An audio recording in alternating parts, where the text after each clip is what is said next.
Session start करते हैं आज का। और कल वाले टॉपिक से कंटिन्यू करेंगे क्योंकि कल हमने बेसिकली ओवरव्यू देखा था कॉर्पोरेट फ्रेमवर्क का कि इंटरनेशनली ये चीज़ें कैसे फंक्शन करती हैं, क्या इनकी फंक्शनलिटीज होती हैं।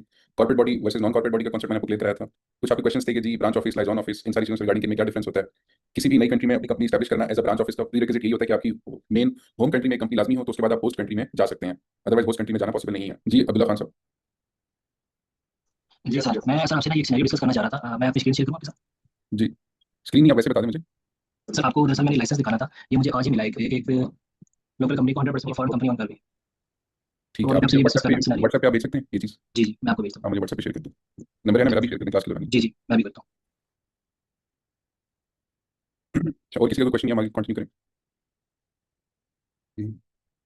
अच्छा, ये कल का हमने कॉन्सेप्ट ये देखा था कि बाहर की कंपनी अगर स्टैब्लिश करनी है तो यहाँ होम कंट्री की कंपनी के डॉक्यूमेंट्स जाएंगे वहाँ पे होस्ट कंट्री में, और अगर वहाँ की पाकिस्तान में आ रही होगी तो उधर के डॉक्यूमेंट्स यहाँ पर आएंगे। बैंक्रप्सी का कॉन्सेप्ट देख लिया, कॉर्पोरेट बिल का कॉन्सेप्ट देख लिया, Pakistani company want to establish branch office, उसके बारे में डिस्कशन होगी कि क्या क्या चेकलिस्ट रिक्वायर्ड होती है। कुछ कंट्रीज 100% फॉरेन ओनरशिप अलाउ करते हैं, कुछ कंट्रीज नहीं अलाउ करते। और अब यहाँ पर आपके हम रुके थे लास्ट पे कि पाकिस्तान का बिजनेस स्ट्रक्चर क्या है। एक दफा आपको पाकिस्तान के बिजनेस स्ट्रक्चर का 100% आइडिया हो जाएगा तो फिर आपके लिए ईजी होगा, किसी भी कंट्री के बिजनेस स्ट्रक्चर को समझ सकें, वहाँ पे रजिस्ट्रेशन कर सकें, क्योंकि टर्मिनोलॉजीज कॉन्सेप्ट ओवरऑल सिमिलर ही होता है। बस वहाँ पे जो वर्ड्स होते हैं वो मुख्तलिफ इस्तेमाल कर रहे होते हैं और हम डिफरेंट वर्ड्स यूज कर रहे होते हैं। जी अब्दुल्ला खान साहब, वो वेट करूँ मैं, आप पिक्चर भेजना ताकि फिर हम उसको रिव्यू करके और आगे चलें व्हाट्सएप पे। जी जराल एंजलो साहब। जी सर मैं इसलिए मालूम करना चाह रहा था कि जो फर्स्ट लेक्चर है उसका रिकॉर्डिंग कहाँ से मिल सकती है, because I did that one. अच्छा, जो पिछले 2 लेक्चर्स हैं ना उनकी रिकॉर्डिंग मेरे ख्याल है हमारे ग्रुप में ही लिंक शेयर कर दिया गया होगा। और अगर लिंक नहीं भी आया तो फिर इसको आप अपने कोऑर्डिनेटर को मैसेज कीजिएगा, वो आपको गाइड कर देंगे, मिल जाएगा। Okay thank you. Thank you. ठीक हो गया। अच्छा अब्दुल्ला खान साहब, ये आपने दुबई का शेयर किया, मेरे ख्याल में पाकिस्तान के बारे में बात कर रहे थे कि यहाँ पर फॉरेन कंपनी 100% ओनरशिप कैसे रख सकती है, तो वो जी पाकिस्तान सर, में असल में जी अच्छा, बिल्कुल, मैं इस सिनेरियो आपसे डिस्कस करना चाह रहा था कि क्या ऐसा सिनेरियो एग्जिस्ट करता है पाकिस्तान में। नहीं पाकिस्तान में ऐसे सिनेरियो नहीं पॉसिबल। यहाँ पर फॉरेन कंपनी को अगर अपने आपको एज लोकल इंकॉर्पोरेट करना होता है, मतलब फॉरेन एंटिटी, और बाद में फिर वो शेयर एक्वायर कर सकती है। ठीक हो जी गया। ठीक है, जी थैंक यू। परफेक्ट। अच्छा, अब हम जाना आहिस्ता आहिस्ता हम रजिस्ट्रेशन की तरफ जाएंगे कि पाकिस्तानी कॉर्पोरेट में क्या क्या रजिस्ट्रेशन होती हैं और उनको किस तरह किया जाता है। रजिस्ट्रेशन प्रोसेस जो मेनली कॉर्पोरेट बॉडीज के हम उसी को डील करेंगे, नॉन कॉर्पोरेट में नहीं जाएंगे। जैसे सोल प्रोप्राइटर है, वो वैसे मैं आपको अवेयरनेस के लिए बता देता हूँ। सोल प्रोप्राइटर की रजिस्ट्रेशन के लिए आप एफपीआर आरएस के पेज पे जाएंगे तो यहाँ से आप रजिस्ट्रेशन का प्रोसेस इसका इनिशिएट कर सकते हैं। बट हमारा फोकस रहेगा मेन कॉर्पोरेट बॉडीज के अंदर। मैं लिख देता हूँ इसकी registration. Basic type mandatory registration, और नीचे आ गया स्पेशलाइज्ड, ये मैंडेटरी रजिस्ट्रेशन होते हैं। अब यहाँ पर इन सारों को एफबीआर से अपना अपना टैक्स आईडी लाजमी लेनी है। इसी तरह से जब आप किसी भी कंट्री में जाते हैं तो वहाँ की भी टैक्स रेगुलेटरी बॉडीज के साथ आपकी रजिस्ट्रेशन जरूरी हो जाती है। तो एक ये कॉन्सेप्ट आप माइंड में अपने मेमोराइज कर लें कि जैसे पाकिस्तान में बिजनेस की 3 कैटेगरीज में उसको डिवाइड किया जाता है। एक पहले उसकी बेसिक शनाख्त कि आप जिसकी कैटेगरी में हो लाजमी रजिस्टर करो, फिर उसकी टैक्स आईडी जिसको हम यहाँ पे एनटीएम रजिस्ट्रेशन कहते हैं, और तीसरे लेवल पे स्पेशलाइज्ड लाइसेंस, अगर कोई स्पेशलाइज्ड एक्टिविटी कर रहा हो। स्पेशलाइज्ड एक्टिविटी में जैसे क्या जाता है, सिक्योरिटी गार्ड्स की सर्विसेज, कोई टूर ऑपरेटर की कंपनी बना रहा है तो डीटीएस का लाइसेंस, कोई एम्प्लॉयज को बाहर वर्क परमिट बेच रहा है तो उसके लिए ओईपी का लाइसेंस, ओईपी, टीटीएस, और मिनिस्ट्री ऑफ इंटीरियर एमओआई का लाइसेंस। इसी तरह अगर कोई बैंक है तो उसको स्टेट बैंक का लाइसेंस चाहिए होगा। तो ये बताने का मकसद ये है कि जेनेरिक बिजनेसेस आप सारे बेसिक कैटेगरी में करने के बाद मैंडेटरी रजिस्ट्रेशन जो एफबीआर है वो लेंगे और आप अपना बिजनेस ऑपरेट कर लेंगे। अनलेस कि अगर आपका बिजनेस कोई स्पेशलाइज्ड एक्टिविटी में हो तो वो दुनिया के किसी भी मुल्क में है, वहाँ के रेगुलेटरी बॉडी से रेलेवेंट लाइसेंस लेना जरूरी है, अदरवाइज आप ऑपरेट नहीं कर सकते। जैसे फार्मा वाले ड्राइव का लाइसेंस लेते हैं वो उनके लिए जरूरी होता है। तो इस छोटी सी एक पैराग्राफ की लाइन लिखने का मकसद यही था कि आपको 100% क्लियर हो जाए कि आप किसी भी मुल्क के अंदर बैठ के कोई सा भी बिजनेस नहीं कर सकते, बल्कि वहाँ की स्पेशलाइज्ड एक्टिविटीज में एंटर होने से पहले।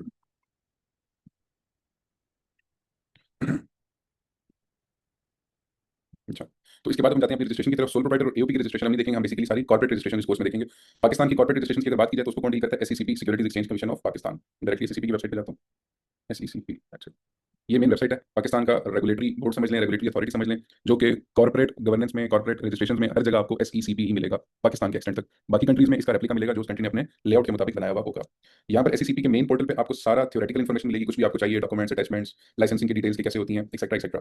और ये जो ईजी फाइल आपके सामने आ रहा है छोटा सा लिखा हुआ है, यहाँ पर जाकर आप अपना अकाउंट क्रिएट करके एट एक्चुअल रजिस्ट्रेशन का प्रोसेस इनिशिएट कर सकते हैं। तो रजिस्ट्रेशन का प्रोसेस इनिशिएट करने का पहला स्टेप क्या है, आप विजिट करें एसईसीपी में। मैं लिख देता हूँ how to register company in Pakistan. अब जब मैंने वर्ड कंपनी यूज किया तो आपको समझ आ जाना चाहिए कि मैं प्रॉपर कॉर्पोरेट बॉडी की बात कर रहा हूं जो लिमिटेड कंपनीज होती हैं, ना कि सोल प्रोप्राइटर, पार्टनरशिप्स, एओपीज जो बेसिक एंटिटीज हैं। हम ओवरऑल इस पूरे कॉर्पोरेट एडवाइजरी में कॉर्पोरेट एंटिटीज को ही पढ़ेंगे जो कि all over the globe register हो रही है। How to register a company in Pakistan, serial number, इसके स्टेप्स लिखते हैं 1 2 3 4 5 6। साइन अप के लिए ये अकाउंट क्रिएट हुआ है तो ऑटोमेटिकली लॉगिन आ रहे हैं, उसको लॉग आउट करते हैं। यहाँ पर आपके सामने नॉर्मल एनआईसी पासवर्ड, ये दो चीजें आ रही होंगी। अकाउंट बना हुआ है तो लॉगिन करेंगे, नहीं अकाउंट बना हुआ तो ऑब्वियसली बात है कि आपको उसका साइन अप क्रिएट करना होगा। तो visit SECP portal, go to LEAP portal, further आप लीप में जाएंगे, यहाँ पे इजी फाइल लिखा हुआ है, मैं इजी फाइल लिख देता हूँ, easy file portal. Easy file portal के बाद आप करेंगे क्रिएट साइन अप, ये आ गया साइन अप का ऑप्शन। साइन अप में अगर कोई फॉरेन नेशनल पाकिस्तान में आगे कंपनी बना रहा है तो उसके लिए ये वाली टैब अवेलेबल है, और अगर कोई पाकिस्तानी सिटीजन है तो वो इसको टिक करेगा।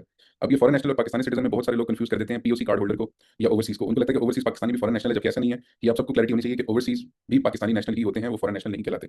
फॉरेन नेशनल सिर्फ वो एंटिटी होगी जिसके पास पाकिस्तान का पासपोर्ट नहीं है, वो इस जगह को टिक करेगा। तो up to the extent of sign up of portal आप कहीं भी जाएंगे आपके पास 4 पॉसिबिलिटीज मिल रही होंगी। एक नॉर्मल एनआईसी, दूसरा आपको मिलेगा ओवरसीज कार्ड, ये बेसिकली नाइपॉप होता है, एनआईसीओपी, और ये सिंपल एनआईसी होता है। थर्ड जो आपको चीज मिलेगी वो होगी पीओसी कार्ड, ये होता है बेसिकली पीओसी, इसको कहते हैं पॉइंट ऑफ ओरिजिन। और लास्ट होता है फॉरेन नेशनल। इसमें जो नॉर्मल आईडी कार्ड है ये भी पाकिस्तानी है, जो ओवरसीज कार्ड है वो भी पाकिस्तानी की कैटेगरी में जाएगा, जो पॉइंट ऑफ ओरिजिन है ये पाकिस्तानी की कैटेगरी में नहीं फॉल करेंगे, ये पासपोर्ट यूज करेगा, ये हमेशा फॉरनर ही कंसीडर होगा और ये भी फॉरनर ही कंसीडर होगा। एनआईसी आपको पता है हमेशा से पाकिस्तानी है और फॉरेन नेशनल का पासपोर्ट भी आपको पता है। कंफ्यूजन हमेशा क्रिएट होती है नाइकॉप में और पीओसी में, बहुत सारे लोग इन दो चीजों में कंफ्यूजन क्रिएट कर देते हैं। नाइकॉप को कुछ लोग फॉरेन नेशनल समझ जाते हैं, आपके हमेशा याद रखना कि नाइकॉप को as a foreign national treat नहीं करना, और बहुत से लोग पीओसी कार्ड वाले को पाकिस्तान नेशनल समझ लेते हैं। उसकी वजह क्या है कि पीओसी कार्ड नादरा जो है हमारा, ये दिखता तो हमारे आईडी कार्ड की तरह है, लेकिन ये आईडी कार्ड होता नहीं है। ये बेसिकली पीओसी कार्ड की टेम्पलेट आ रही है, इसमें बेसिकली उस बंदे का बाहर की डिटेल्स लिखी होती है कि वो कहाँ बेस करता है। ये पाकिस्तान ओरिजिन कार्ड एक तरह का पड़ा कि अगर बंदे ने वीजा फ्री एंट्री पाकिस्तान में करनी हो तो नादरा उसको इशू कर देता है कि उसको वीजा फ्री एंट्री मिल जाए, उसको पाकिस्तान में प्रॉपर्टी परचेज कर सके, बैंक अकाउंट खोल ले, कंपनी बना ले, ये सारी चीजें कर ले, लेकिन वो वहां पर इलेक्शन में वोट नहीं दे सकता, या नेशनल जो पाकिस्तान के होते हैं वो वाले काम नहीं कर सकता। ये भी पीओसी कार्ड का सैंपल है। जो लोग पाकिस्तान में शादियां करते हैं वो पीओसी कार्ड ले सकते हैं, या जिसका कोई भी पेरेंट्स पाकिस्तान के सिटीजन है वो ले सकते हैं। वो लोग जो पाकिस्तान के नॉर्मल शहरी होते हैं, नेशनल होते हैं, वो जर्मनी चले जाते हैं तो जर्मनी उनकी नेशनलिटी अब तो कैंसिल नहीं करता, बट पहले कैंसिल करवा देता था, वो वहाँ की नेशनलिटी एक्वायर करने के लिए पाकिस्तान की नेशनलिटी कैंसिल करवा लेते हैं, तो उस सिचुएशन में भी ये काम आता है पीओसी कार्ड। तो पीओसी कार्ड वाले को कहीं पर भी रेगुलेटरी फ्रेमवर्क में आपसे पूछा जाएगा वो कौन है, तो आपने उसको फॉरन टिक करना है, पाकिस्तानी टिक नहीं करना। पाकिस्तानी करते हैं तो दो ऑप्शन आ रहे हैं, सीएनएसी होल्डर और नाइकॉप होल्डर। अब नाइकॉप होल्डर वैसे ही आपका कोई जानने वाला या बंदा यूएस यूके कनाडा बैठा हो तो आपने उसको नाइकॉप में नहीं कंसीडर करना, बल्कि देखना है कि उसके आईडी कार्ड के ऊपर कंट्री ऑफ स्टे लाजमी किसी और कंट्री का नाम लिखा हो। अगर उसके आईडी कार्ड के ऊपर कंट्री ऑफ स्टे पाकिस्तान है, नॉर्मल आईडी कार्ड है, तो बेशक वो पूरे साल से भी बाहर है, वो सीएनएसी होल्डर में ही साइन अप प्रोसीड होगा। और अगर उसके आईडी कार्ड में बाकी नाइकॉप लिखा हुआ है, चाहे वो मौजूद 6 महीने से पाकिस्तान में है, तो वो नाइकॉप की कैटेगरी में जाएगा।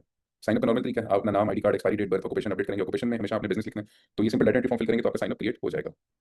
और फॉरेन नेशनल में जाएंगे तो वो आपसे basically passport number, passport expiry और ये सारी डिटेल्स पूछ लेगा। ऑक्यूपेशन में बहुत से लोग पूछते हैं कि जी मैं कंसल्टेंट हूं तो इसको टिक करूं, या लॉयर को, या सर्विस, या स्टार्टअप, या फ्रीलांसर, या सीएमए, या अदर्स। तो मेरी रिकमेंडेशन ये होती है अपने क्लाइंट्स के साइन अप जितने भी बना रहे हैं उन सब में बिजनेस को टिक करें, क्योंकि अगर कोई भी क्लाइंट आपके पास कंपनी रजिस्टर कराने आया हुआ है तो इवेंचुअली वो बिजनेसमैन तो है ही ना, वो बैक एंड पे लॉयर है, अकाउंटेंट है, कुछ भी है, वो एक अलग कहानी है, बट बेयर मिनिमम चीज समझ लें वो बिजनेसमैन तो है, तो आप इसको बिजनेस ही हमेशा टिक कीजिएगा। और साइन अप नॉर्मल तरीके से होगा, आपने डाटा एंट्री की, आपको ओटीपी कोड्स आ गए, आपने वो दिए तो साइन अप क्रिएट हो गया। जब क्रिएट हो गया तो उसके बाद फिर फर्दर ऑन इस पे लॉगिन करेंगे यूजिंग योर ऑन डिटेल्स। जैसे ही लॉगिन कर लिया तो लॉगिन करने के बाद ये पाकिस्तान के एससीसीपी लीप पोर्टल का ये आपके सामने आ रहा है, leap.scp.gov का लेआउट है, और ये ओपन कैसे होता है, ये इजी फाइल से ओपन होता है, जो कि मैंने यहाँ पर जाके भी किया था एससीसीपी की मेन वेबसाइट पे। ये इजी फाइल का ऑप्शन आ रहा है, यहाँ से इसको लॉगिन किया था। अच्छा।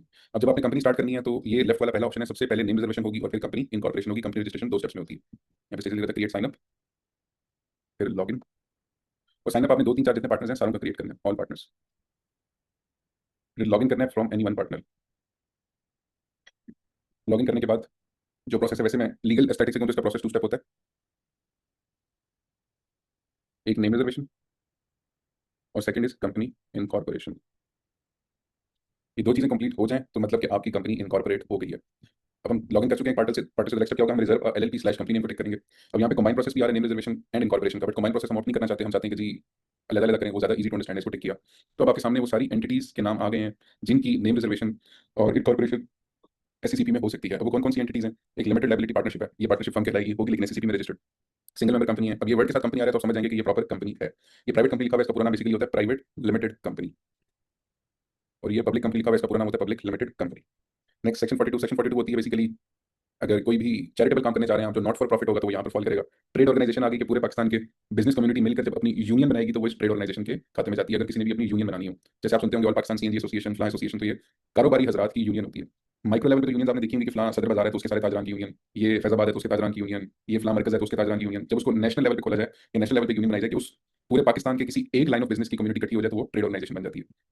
और लास्ट में फॉरेन का भी ऑप्शन है, लेकिन फॉरेन का आप देखेंगे यहाँ पर इनकॉर्पोरेट या सेलेक्ट कुछ भी नहीं आ रहा, आप इसे इनिशिएट नहीं कर सकते। इसे इनिशिएट क्यों नहीं कर सकते, क्योंकि इसमें फॉरेन कंपनी के लिए मैंने आपको बताया था कि अगर बाहर की कंपनी आ रही हो तो उसका पहला स्टेप होता है बेसिकली बाहर से अपना इन्वेस्टमेंट बोर्ड के थ्रू लाइसेंस लेके आना, वो मिलेगा तो फिर वो इनकॉर्पोरेट हो सकती है, उसके बगैर इनकॉर्पोरेट नहीं हो सकती। हम जाते हैं जी सिंह प्राइवेट कंपनी की तरफ, लिमिटेड बाय शेयर्स। अब यहाँ पे पोर्टल वही सेम बातें मैं बता रहे हैं जो मैंने आपको बताई है बेसिकली कि 2 और मोर पर्सन्स में form of private limited company, ये कल मैंने बताया था कि कितने लोग मिलकर बना सकते हैं। और 2 स्टेप प्रोसेस है, एक नेम रिजर्वेशन, दूसरा कंपनी इनकॉर्पोरेशन, और दोनों कंबाइन भी कर सकते हैं। और रिक्वायर्ड चेकलिस्ट क्या है, इन्होंने बेसिक रिक्वायरमेंट लिस्ट बनाई है, ये थोड़ी कॉम्प्लेक्स है और सही नहीं है as per up to the mark, तो मैं आपको अपनी लिस्ट बना कर दूंगा जिसको फॉलो करेंगे कि कंपनी रजिस्ट्रेशन से पहले लीग के पोर्टल पे आपके पास क्या क्या इन्फॉर्मेशन होनी चाहिए। तो हमने क्या किया, login from anyone partner, start name reservation process. चलिए अब हम करते हैं प्रोसीड। प्रोसीड किया तो हमारे पास नेम चेक का पूरा पोर्टल आ गया। अब यहाँ पर मैं कंपनी का नाम प्रपोज करता हूँ, टेक्नेक्स कंसल्टिंग, ये बिजनेस नेम है। इसको कह रहे हैं कि जी no similar results found with this name, you can propose this name. अब वर्ड प्रपोज आ रहा है यहाँ पे, क्लेम या कुछ और इस तरह का नहीं आ रहा, बिकॉज ये वर्ड मैं प्रपोज कर सकता हूँ, रिक्वेस्ट कर सकता हूँ, लेकिन ये रेगुलेटर जो रेलेवेंट बॉडी है उसकी डिस्क्रिप्शन है कि वो इस वर्ड को अप्रूव करें या ना करें। जब अप्रूव कर लेंगे तो फिर ये मेरे रिजर्व नेम्स में आ जाएगा, उससे पहले सिर्फ मैं इसको प्रपोज कर सकता हूँ। और अगर मैं सिर्फ टेक्नेक्स लिखूँ तो देखता हूँ कि सिमिलरिटीज एग्जिस्ट कर रही है। अब ये देखिए आपके पास सिमिलरिटीज आ गई हैं, टेक्नेक्सस, टेक्नेक्सस प्राइवेट लिमिटेड। अब नीचे जो नेम्स हैं ये वो सारे नेम हैं जो इस कंपनी से मिलते जुलते नाम ऑलरेडी एग्जिस्ट कर रहे हैं। जब नाम ऑलरेडी एग्जिस्ट कर रहे हैं तो इवेंचुअली ये नाम को अप्रूव होने के चांसेस बहुत ही मिनिमम है, क्योंकि 19 similar names found, you can try another name और प्रोसीड विद रिजल्ट्स। मतलब मैं प्रपोज भी कर सकता हूँ, मैं आगे चला जाता हूँ, मैं कहता हूँ खैर मैं यही नाम ही सबमिट करूंगा, तो चांस क्या मोर लाइकली मुझे ऑब्जेक्शन आ जाएगी और मुझे अपना नाम दोबारा से एडिट करना पड़ेगा, जबकि टेक्स्ट नेक्स्ट कंसल्टिंग पर कोई रिजम्बलेंस नहीं आ रही थी। मैं इसी नाम को प्रपोज कर देता हूँ, प्रपोज। अब डॉक्यूमेंट्री एविडेंस वो यहाँ पर पूछ रहे हैं कि जी वो किस चीज़ का देना है। तो हम अज्यूम करते हैं कि जी टेक्स्ट नेक्स्ट कंसल्टिंग बिल्कुल फ्रेश कंपनी है, पाकिस्तान में रजिस्टर हो रही है, इसकी कोई इंटरनेशनल लिंकेज नहीं है, कुछ नहीं है, लोकली भी ये नाम किसी के पास नहीं है, तो फिर तो ऐसे डॉक्यूमेंट्री एविडेंस की डिमांड नहीं है। हम सिंपली इसको प्रपोज करके मीनिंग और सिग्निफिकेंस इसका लिखेंगे, propose at this unique name, enter it's meaning and significance. ठीक हो गया। मैं यहाँ पे अब कंपनी के नाम का मतलब किस तरह लिखते होते हैं, मैं लिखूंगा कि जी tech means technology, next means something related to tech sector. ठीक है, क्योंकि टेक नेक्स्ट एक बोलने में अच्छा लगता है तो इसलिए मैंने वर्ड यूज किया, इसके एट एक्चुअल कोई लिटरल मीनिंग नहीं है। और एंड में कंसल्टिंग था तो कंसल्टिंग मीन्स सर्विसेज बिजनेस। ये तो basically we will be giving IT services to our clients. अब ये एक सिंपल सी सादे लफ्जों की एक्सप्लेनेशन है। मीनिंग में उन्होंने क्या पूछा था कि इन लफ्जों का क्या मतलब है, मैंने तीनों के मतलब बता दिया। मतलब के बाद मैंने ये भी बता दिया कि हम करना क्या चाह रहे हैं, ये नाम मैं क्यों यूज कर रहा हूँ। अगर मैं यहाँ पे लिख देता ना we will be giving construction services, अब ये एक इरेलेवेंट चीज होगी। क्यों इरेलेवेंट चीज होगी कि भाईजान बनाने आप कंस्ट्रक्शन कंपनी जा रहे हैं तो आप टेक का वर्ड क्यों यूज कर रहे हैं, फिर टेक की जगह बिल्ड होना चाहिए था, कुछ उस तरह की चीज आनी चाहिए। जब वर्ड ही टेक आ गया तो उसको मुझे कहीं ना कहीं टेक्नोलॉजी से लिंक करना पड़ेगा। इन शॉर्ट एससीसीपी ये कहता है कि आपने जो नाम प्रपोज किया वो नाम आपके लाइन ऑफ बिजनेस से मैचिंग होना चाहिए, उससे डिफरेंट नहीं होना चाहिए। मैंने करना एसीओ का काम है और मैं रजिस्टर या कार शोरूम कर लूँ या कार शोरूम का नाम, तो वो टेक्निकली पॉसिबल नहीं है। अभी इसको करता हूँ मैं प्रपोज क्लिक। प्रपोज के बाद दूसरा नाम लिखते हैं। अब आपके पास यहाँ पे जैसे ऑप्शन आ रहा है देखिए, फर्स्ट प्रपोज्ड नेम मैंडेटरी, इसका मतलब है कि आपने एटलीस्ट एक नाम लाजमी प्रपोज करना है। जब फर्स्ट मैंडेटरी है तो इसका मतलब है कि फिर कुछ और भी ऑप्शन होंगे हमारे पास। और ऑप्शन क्या है, यू कैन प्रपोज 2 और मोर alternatives। अब मुझे पता लगा कि जी ये तो मैं एक से ज्यादा नाम भी प्रपोज कर सकता हूँ, तो फिर मुझे वो लालच उठी कि यार शायद मेरा टेक्निक्स अप्रूव हो जाए, मैं वो भी एक बार सबमिट करके देख लेता हूँ। तो मैं लिख देता हूँ टेक्निक्स। सिमिलरिटीज आ रही है लेकिन फिर भी मैं ट्राई करना चाहता हूँ, तो ट्राई कर दिया। Name of similar entity not applicable, मैं कहता हूँ कोई सिमिलर एंटिटी नहीं है जो मेरे से मिलती जुलती हो। अब डॉक्यूमेंट्री एविडेंस भी मेरे पास नहीं है कोई उससे रिलेटेड, तो मैं सिंपली मीनिंग में लिख दूंगा कि tech means technology, next means something related to tech, और this would be should be an IT company. ये मैंने लिख दिया, तो ये मीनिंग इनफ है और ये लिख दिया। और प्लस मैं कहता हूँ कि मेरी पहली प्रायोरिटी जो है ना वो टेक्निक्स है, क्योंकि वही मेरी असल ख्वाहिश थी, तो मैं इसको पिक करके ऊपर ले आया। अब जब ये केस लॉन्च होगा तो रेलेवेंट रजिस्ट्रार मेरी फर्स्ट प्रायोरिटी को देखेगा टेक्निक्स, वो देखेगा जो 19 सिमिलरिटीज हैं वो बहुत ज्यादा रिजेंबल कर रही हैं तो वो रिजेक्ट कर देगा। अगर वो रिजेंबलेंस बहुत ज्यादा नहीं है तो फिर वो इसको एक्सेप्ट कर देगा। और इन केस अगर ये रिजेक्ट होता है तो फिर केस मेरे पास वापस नहीं आएगा। क्यों वापस नहीं आएगा, क्योंकि मैंने दूसरा नाम भी प्रपोज किया हुआ था। तो रजिस्ट्रार ऑटोमेटिकली इसको रिफ्यूज करके इस नाम पे चला जाएगा, फर्स्ट प्रायोरिटी को स्किप कर देगा और सेकंड प्रायोरिटी पे आएगा। सेकंड में मैंने लिखा होगा टेक्निकल कंसल्टिंग, ये सिमिलरिटी भी नहीं है और रीजनेबल भी है, मीनिंग और जस्टिफिकेशन भी ठीक है, तो चांसेस होंगे कि ये अप्रूव हो जाए, बट स्टिल चांसेस होंगे, गारंटी नहीं होती। तो यहाँ पे जाके प्रोसीड का बटन दबाएंगे। तो अभी हमसे पूछ रहे जी सेक्टर आपका कौन सा है। लाइन ऑफ बिजनेस आपने पूरा ये बताना होता है नीचे जाके, और ऊपर आपने बताना है सेक्टर क्या है। सेक्टर बेसिकली ब्रॉड वो पूछा टर्मिनोलॉजी किस सेक्टर में आप काम करेंगे। अब मेरा आईटी का था तो मैं पूरा देखता हूँ कौन कौन से आ रहे हैं, कोरियर, एजुकेशन, फाइनेंस, ये आ गया थी आईटी, मैंने वो टिक कर दिया। प्रिंसिपल लाइन ऑफ बिजनेस में आ गया कि ठीक है आप आईटी का काम तो करते हैं लेकिन उस आईटी काम के अंदर फर्दर सब कैटेगरी में आप मजीद क्या कर रहे हैं। तो यहाँ पर है जी हार्डवेयर का काम कॉल सेंटर में टिक करूंगा, तो ये पूरा पैराग्राफ कॉल सेंटर से रिगार्डिंग मेरे पास आ गया। ये जो पैराग्राफ लिखा हुआ है ये कंपनी के डॉक्यूमेंट्स में मेमोरेंडम ऑफ एसोसिएशन के क्लॉज नंबर 3.1 में आता होता है बेसिकली, कि आपकी कंपनी क्या क्या चीजें कर सकती है। यहाँ पर लिखा है enter meaning and significance, submit this name, select sector, जो भी सेक्टर आ रहा है वो सेलेक्ट करें, select line of business, further उस सेक्टर के अंदर आपका लाइन ऑफ बिजनेस कौन सा है। हार्डवेयर करेंगे, हार्डवेयर की डिटेल। तो मैक्सिमम सेक्टर्स के अंदर ना एक लाइन ऑफ बिजनेस आ रहा होता है इन्फॉर्मेशन टेक्नोलॉजी अलाइड, जैसे ये है तो सर्विसेज में आ रहा होगा सर्विसेज अलाइड। अलाइड में बेसिकली वो सारी चीजें फिट कर देते हैं। कैसे फिट कर देते हैं, देखिए सॉफ्टवेयर डेवलपमेंट भी आ गया, establish and run data processing centre भी आ गया, ये हार्डवेयर से रिलेटेड है। Buy sell import export of software भी है, ये सॉफ्टवेयर हार्डवेयर भी है, और establishment of incidental infrastructure facilities भी है। अलाइड की कैटेगरीज में मैक्सिमम सारी चीजें क्लब हो रही होती हैं। ये मैं आपको दिखाता हूँ, जैसे अगर कोई कंपनी बनाने जा रहा हूँ यहाँ पे सर्विसेज के नीचे जाकर मैं लिखूँ कंसल्टेंसी सर्विसेज, ये भी पॉसिबल है। इसमें सारा लिखा हुआ है कि जी आपकी कंपनी इधर उधर इन सारी जगहों को कंसल्टेंसी की सर्विसेज दे सकती है। नीचे लिखा हुआ है ह्यूमन रिसोर्स सर्विसेज, कि जी आपकी कंपनी आगे एचआर की सर्विसेज दे सकती है थर्ड पार्टी कंपनीज को, कि आप खुद एक हायरिंग कंपनी बने और लोगों की कंपनीज में स्टाफ हायर करके भेजें, चाहे पाकिस्तान में चाहे पाकिस्तान से बाहर। अब जब पाकिस्तान से बाहर की बात आती है तो एचआर का काम एक स्पेशलाइज एक्टिविटी, इसी को स्लो करते हैं 24 पे 25 पे। तो स्पेशलाइज एक्टिविटी आ गई, वो लाइसेंस एक्टिविटी है। तो यहाँ पे मैंने आपको जैसे बताया कि ये ओईपी का लाइसेंस है, ये रिक्वायर्ड हो जाएगा। एचआर कंपनी वर्क परमिट वाले खाते में जाएगी और ओईपी का लाइसेंस लेगी अगर वो पाकिस्तान से एम्प्लॉयज को बैरून मुल्क हायरिंग के लिए भेजना चाहती है। अगर मैं ये एचआर सर्विसेज की कंपनी बना लूं और लोकल रिसोर्स प्रोवाइडर बन जाऊं तो कोई मसला नहीं है, लेकिन जैसे ही मैं इंटरनेशनल रिसोर्स प्रोवाइडर बनूंगा तो मुझे फॉरन ओईपी का लाइसेंस लेना पड़ेगा। हम यहाँ पर अपनी कैटेगरी को टिक करते हैं जी, हमारी थी इन्फॉर्मेशन टेक्नोलॉजी। अच्छा यहाँ पे मैं बता रहा था आपको लाइट वाला, ये सिक्योरिटी सर्विसेज आ गई, जो सिक्योरिटी गार्ड्स की बेसिकली कंपनी होती है। Security services to banks, financial institutes, commercial industry organisation, private bodies, hospital, firms, clubs, houses, मतलब इसमें सब कुछ आ गया। Foreign diplomatic mission, domestic mission companies and all other के अंदर बाकी चीजें भी उन्होंने नाम कर दी जो यहाँ पे वो नहीं लिख सके थे। All other organisations and individuals. जो ब्लू यूनिफॉर्म वाले सिक्योरिटी गार्ड्स आपको मार्केट में नजर आते हैं, आप कहते हैं कि यार ऐसा क्या डिसिप्लिन है कि मैं इस्लामाबाद जाता हूँ तो बैंक के किसी अलाइड बैंक के सिक्योरिटी गार्ड ने ब्लू यूनिफॉर्म पहना होता है। मैं कराची जाता हूँ किसी बैंक के अलावा रैंडम किसी कंपनी में तो गार्ड ने ब्लू यूनिफॉर्म पहना होता है। मैं लाहौर जाता हूँ तो गार्ड ने ब्लू यूनिफॉर्म पहना होता है। हमारी तो पंजाब पुलिस, सिंध पुलिस और इस्लामाबाद पुलिस का यूनिफॉर्म आज तक सेम नहीं हो सका। तो ये डिसिप्लिन किधर से आ रहा है कि पूरे पाकिस्तान के प्राइवेट सिक्योरिटी गार्ड्स ने ब्लू यूनिफॉर्म पहने? बंदा सोच सकते हैं ना, एक शहर में 6 स्कूल है, उनके भी यूनिफॉर्म हो रहे हैं। तो ये इसके पीछे क्या साइंस चली है कि पूरा मुल्क का सिक्योरिटी गार्ड एक ही वर्दी पहन के घूम रहा है? सिर्फ एक यहाँ पे टैग उनका चेंज होता है कि जी मेरी कंपनी का नाम क्या है। तो इसका मतलब है कि ये जितने भी बैंक्स हैं, कॉर्पोरेट सेक्टर है, स्कूल है, कॉलेज है, यूनिवर्सिटीज है, इनके अंदर जो गार्ड खड़ा हुआ है ना, इसके यहाँ खड़े होने पर पीछे बहुत बड़ा कोई ना कोई लीगल फ्रेमवर्क एग्जिस्ट कर रहा है जो इसको रेगुलेट कर रहा है कि इसका यूनिफॉर्म क्या होगा, इसकी पेरोल क्या होगा, इसका एक्सपीरियंस क्या होना चाहिए, इसको जिस कंपनी ने हायर किया उस कंपनी का लीगल स्टेटस क्या होना चाहिए। तो जब सारे सूबों में यूनिफॉर्मिलिटी आ गई तो फिर आपको समझ आ गई कि फेडरल मैटर है, विफाक ही इसको रेगुलेट कर रहा है। तो इसी के लिए मैंने यहाँ पर जैसे आपको बताया कि अगर आप सिक्योरिटी गार्ड सप्लाई करें तो आप मिनिस्ट्री ऑफ इंटीरियर से लाइसेंस लाजमी लेंगे। इसको कहते हैं basically PSC, private security company. अगर पाकिस्तान में कोई प्राइवेट सिक्योरिटी कंपनी बनाना चाहे, जो सिक्योरिटी गार्ड्स होते हैं, जो अगर आपने कोई प्राइवेट इवेंट भी कराना है ना, कराची में आप कहते हैं कि जी फलां स्टेडियम के अंदर मैंने ये फंक्शन करवाना है, तो वहाँ की जो लोकल गवर्नमेंट है वो आपको कहेगी जनाब आप फंक्शन कराएं, लेकिन आपको 2 वॉक थ्रू गेट्स लगाने पड़ेंगे या 4 वॉक थ्रू गेट्स, और वॉक थ्रू गेट्स के साथ साथ आपको 15 सिक्योरिटी गार्ड्स प्राइवेट कंपनी से लेने पड़ेंगे। वो आपकी रिक्वायरमेंट आयद हो जाएगी।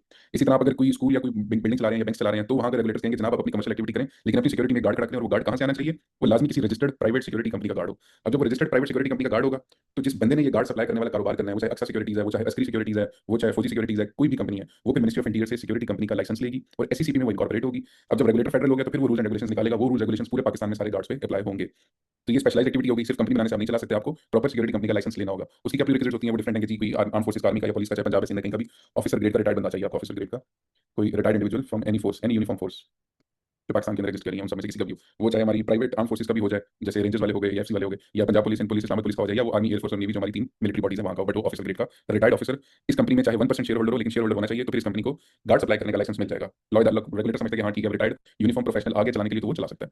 अब हम जाते हैं सर्विसेज अलाइड। सर्विसेज अलाइड में बेसिकली इन्होंने सिक्योरिटी को छोड़ के बाकी सारी चीजें जम कर दी हैं, क्योंकि अलाइड की कैटेगरी थी principal line of the business company to carry on the business of material management, event management, disaster, cafeteria. अब एक ही पैराग्राफ में जेनेटोरियल सर्विस भी फिट कर दी है कि आपने वो भी देनी है, करें इंपोर्ट एक्सपोर्ट भी कर सकते हैं, हर तरह की सर्विसेज इंडस्ट्री में आप ऑलराउंडर घूम सकते हैं। ये होगी अलाइड की कैटेगरी। तो इन शॉर्ट कभी भी आप अपनी क्लाइंट की चीज को ब्रॉड रखना चाहें तो अलाइड की कैटेगरीज को टेक कर सकते हैं। यहाँ पे आ गया इन्फॉर्मेशन टेक्नोलॉजी और मैं कर देता हूँ इन्फॉर्मेशन टेक्नोलॉजी अलाइड, इसके अंदर सारी चीजें फिट हो गई। और प्रपोज प्रपोज करने के बाद ये फाइनल लेआउट आपके सामने आ गया, जिसमें आप सबमिशन करते हैं, मुझे रिव्यू को करा रहे हैं कि जी आपके 2 नाम है। मैं कहता हूँ जी बिल्कुल मेरे यही 2 नाम है जो मैंने लॉन्च किए हैं। मैं नेक्स्ट क्लिक करता हूँ तो कहते हैं एप्लीकेंट इन्फॉर्मेशन, अपना नाम, आईडी कार्ड, एक्सपायरी सारी चीजें दें। मैं यहाँ एड्रेस वगैरह अपना पुट करता हूँ, पाकिस्तान प्रोविंस,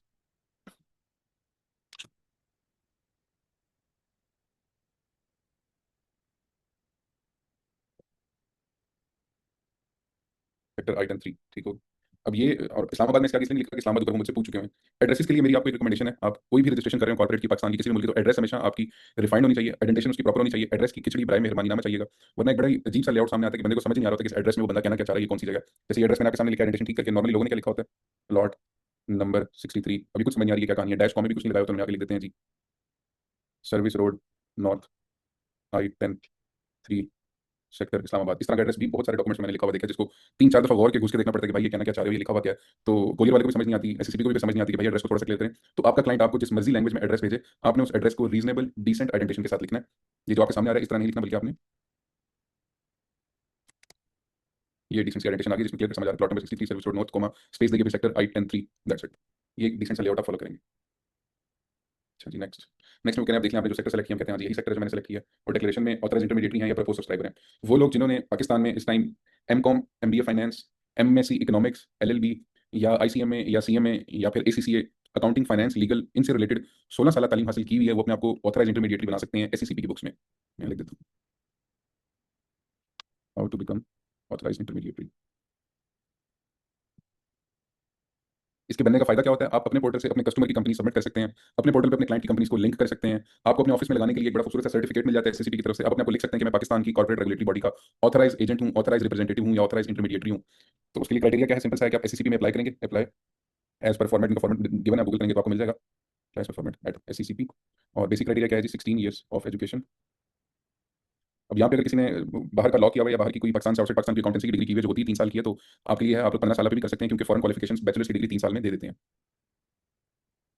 क्वेश्चन है how to authorise intermediary and do setting at portal to review details of client. Portal में जाके बेसिकली वो अपने क्लाइंट को लिंक करता है। मैं इस बात के बाद आपको बता देता हूँ, 16 ईयर एजुकेशन होनी चाहिए अगर पाकिस्तान की है, और अगर फॉरेन है तो बेशक 15 year acceptable in case of BS honours of foreign qualification, ठीक होगी। तो आप एससीसीपी को ऑथराइज इंटरमीडिएटरी की रिक्वेस्ट पुट करके अपनी क्रेडिबिलिटी इंप्रूव कर सकते हैं। अब एक सवाल आता है कि मेंशन कैसे करना है, वैसे मेंशन करने के लिए लेट्स सपोज मैंने पोर्टल लॉगिन करके अपनी कंपनी एंटर की थी, बल्कि अपने पोर्टल पे क्लाइंट का मैं प्रोसेस कर रहा था, तो मैं यहाँ पे ऑथराइज इंटरमीडिएटरी को टिक करूंगा तो एरर आ गई, you are not authorise intermediary.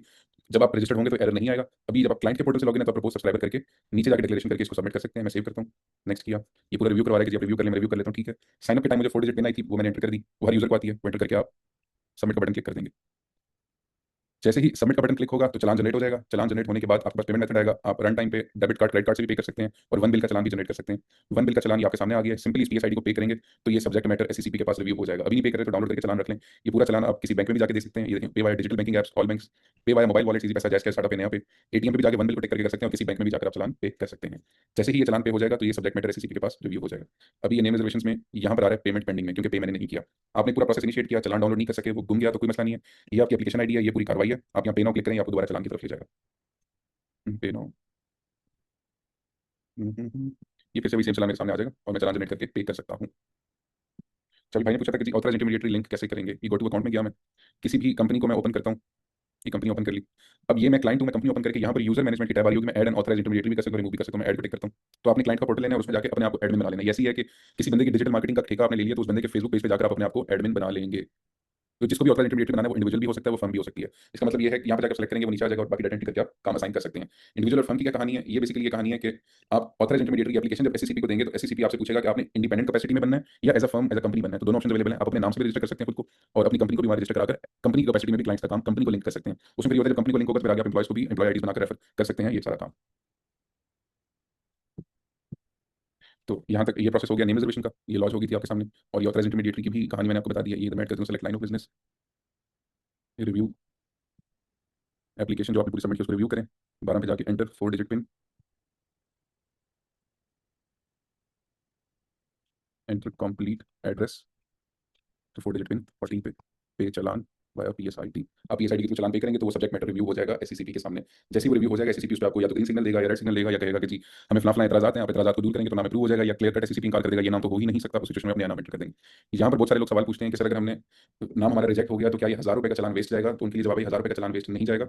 जब तक आपका सब्जेक्ट मैटर अप्रूव नहीं हो जाता आप बार बार अपने नाम को एडिट करके नया नाम सबमिट कर सकते हैं। आपकी नेम रिजर्वेशन इन 1000 रुपये में ही कंप्लीट हो जाएगी, एक्स्ट्रा पैसे नहीं देने। हाँ, अगर आपने वो एससीसीपी ने ऑब्जेक्शन भेजी, आपने उस ऑब्जेक्शन को रिजॉल्व नहीं किया, वो महीना 2 महीना पेंडिंग रह गई, उसकी डेडलाइन चली गई, अब आप उस चालान को दोबारा यूज नहीं कर सकते। अब आपको नया ही प्रोसेस इनिशिएट करना पड़ेगा क्योंकि पुराना प्रोसेस कैंसिल आउट हो चुका है, वो खत्म हो चुका है कंप्लीटली। तो यहाँ तक इस डिस्कशन से किसी के कोई क्वेश्चंस तो please ask. I have tried my best कि बिल्कुल बेसिक लेवल पे जाके सिंपल लैंग्वेज में आपको पता लग जाए कि नेम अप्रूवल का पूरा प्रोसेस साइन अप से लेके सबमिशन तक कैसे करना है। और अगर सब क्लियर है तो फिर हम आगे कंटिन्यू कर लेते हैं।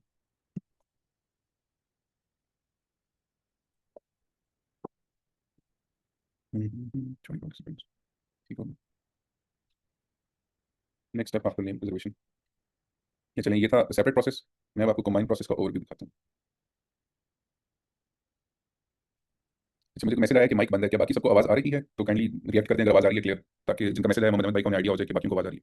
अच्छा, माइक बंद है, क्वेश्चन था। अच्छा भाई, अगर आपका माइक ऑफ है, आपने क्वेश्चन पूछना है तो आप सिंपली हैंड रेज करें। वो बेसिकली कहना चाह रहे थे कि उनका माइक बंद है, मुझे लगा मेरे माइक के बारे में बात कर रहे हैं। जी आदिल भी क्लियर। आपका हैंड रेज करें तो मैं यहाँ से आपका माइक अनम्यूट कर देता हूँ। हैंड रेज का ऑप्शन आ रहा होगा नीचे रिएक्ट के आसपास कहीं पे। मोहम्मद अहमद, या मैं वैसे ही सर्च कर लेता हूँ। हाँ, आ गया सामने। जी अहमद भाई, आपके पास अनम्यूट का ऑप्शन आ रहा होगा, उसको सेलेक्ट करें। अस्सलाम वालेकुम सर। वालेकुम सलाम। अच्छा सर, मेरा क्वेश्चन ये है कि 3 डायरेक्टर्स हैं, ठीक है, उनको लॉगिन अलग अलग उनके सीएनआईसी से कर लिया है। तो ठीक है, एक लॉगिन से तो हमने कंपनी को इनकॉर्पोरेशन के प्रोसेस से गुजार दिया, तो ठीक है। बाकी 2 डायरेक्टर्स हैं उनको इस कंपनी के साथ लिंक किस तरह करेंगे? और लिंक जब हो जाएंगे तो फिर तीनों डायरेक्टर्स की आईडी में से किसी से भी फाइलिंग कर सकते हैं या एक से ही कर सकेंगे?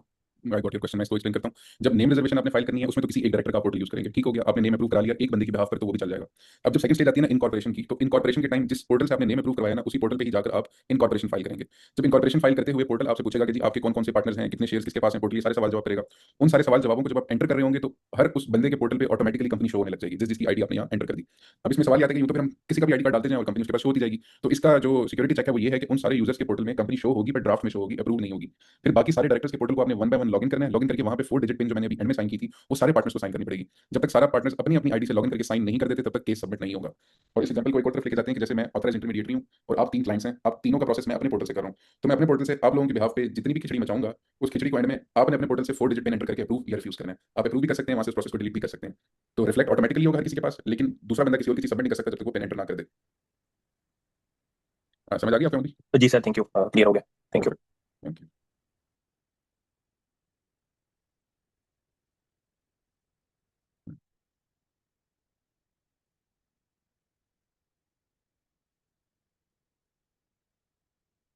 अच्छा, नेम रिजर्वेशन हो गई है, ओके। अब हम फर्दर आगे जाते हैं। कंपनी इनकॉर्पोरेशन में आपको जो ये हमने प्रोसेस किया था ये वाला था 2 स्टेप्स से। मैं दोनों मेथड्स बता देता हूँ आपको, इधर लिख देता हूँ, ज्यादा आइडिया हो जाएगा।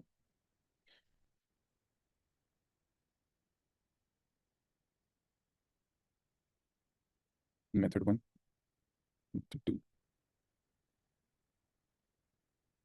Name resolution, method 2।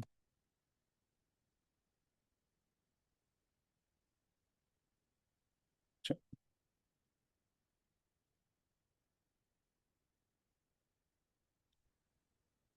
ठीक हो गया जी। रफाकत भाई, आपका क्वेश्चन आ गया, मैं ये टाइप करके फिर आपको रिस्पॉन्ड करता हूँ। अच्छा, एससीसीपी में रजिस्ट्रेशन के दो मेथड्स, एक मेथड नेम रिजर्वेशन करके वेट करें, अप्रूव हो जाए तो उसके बाद इनकॉर्पोरेशन फाइल करें। ये जो प्रोसेस मैंने अभी किया था ये यही था कि नेम रिजर्वेशन फाइल की, उसका चालान पे किया, अब उसके बाद वेट करेंगे, जब अप्रूव होगी तो इनकॉर्पोरेशन फाइल करेंगे। दूसरा मेथड क्या है कि वन गो में आप नेम रिजर्वेशन का डाटा प्लस इनकॉर्पोरेशन का डाटा सिस्टम को दे देते हैं। एससीसीपी की तरफ अगर नेम अप्रूव हो गया तो ऑटोमेटिकली इनकॉर्पोरेशन की तरफ केस चला जाएगा, मेरी तरफ नहीं आएगा। और अगर नाम अप्रूव ना हुआ तो वो वहीं पर ही मुझे ऑब्जेक्शन दे देंगे, जी आप अपना नाम ठीक करें या बदलें। इन शॉर्ट, इनकॉर्पोरेशन का डाटा भी मैं एडवांस में दे दूंगा। इसका बेनिफिट क्या होता है, लेट्स सपोज नेम रिजर्वेशन हुई, आज मेरी बारी आई एससीसीपी में, उनके सर्वर की तरफ जो भी बैठा वहाँ पे, उसने मेरा सब्जेक्ट मैटर 21 में रिव्यू किया और एक्सेप्ट कर लिया। अब मेरी टर्न आते हुए शायद 10 घंटे लग गए या 2 दिन लग गए, 2 दिन बाद जब मेरी बारी आई उसने नेम अप्रूव करके फिर मुझे कह दिया ओके। मैं फिर 22 को इनकॉर्पोरेशन फाइल करूंगा, फिर 23 को दोबारा या 24 को मेरी टर्न आएगी कि वो रिव्यू करे मेरी इनकॉर्पोरेशन, तो 2-3 दिन एक एडिशनल ऐड हो गए।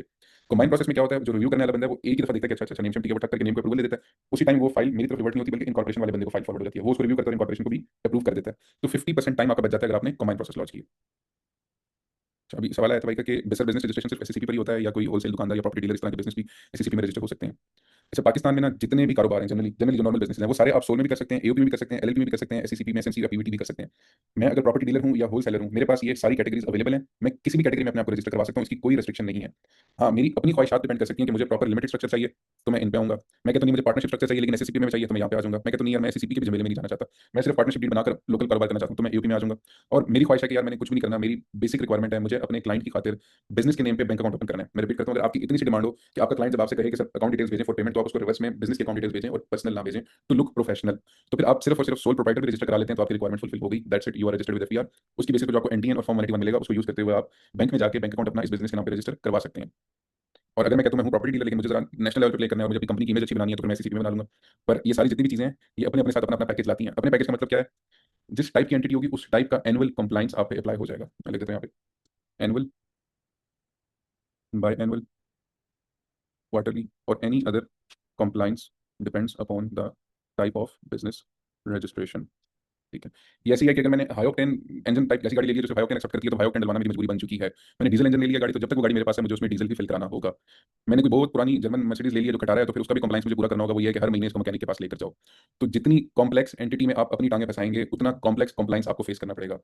बहुत से लोग कहते हैं कि जी मैं कंप्लाइंस में नहीं पढ़ना चाहता इसलिए वो सोल प्रोप्राइटर बना लेते हैं। फिर दूसरी थॉट आती है कि यार कंप्लाइंस में बर्दाश्त कर लूंगा लेकिन मेरी कंपनी की वैल्यू ज्यादा हो, तो वो फिर प्राइवेट लिमिटेड बना लेते हैं। वो कहते हैं कि कंप्लाइंस का झमेला मैं झेल लूंगा लेकिन मुझे बैंक्रप्सी का कॉन्सेप्ट चाहिए जो मैंने आपको पिछले 2 लेक्चर में समझाया था, तो फिर वो अगेन यहाँ पर आ जाता है प्राइवेट लिमिटेड एसएमसी में। तो ये इंसान की अपनी ख्वाहिशात होती हैं, वो जितना रिफाइंड और सिस्टमेटिक स्ट्रक्चर की तरफ जाएगा कंप्लाइंस उस हिसाब से उसका अब ऊपर जाता जाएगा, और वो जितना बेयर मिनिमम क्राइटेरिया में रहेगा तो कंप्लाइंस उतना कम होगा।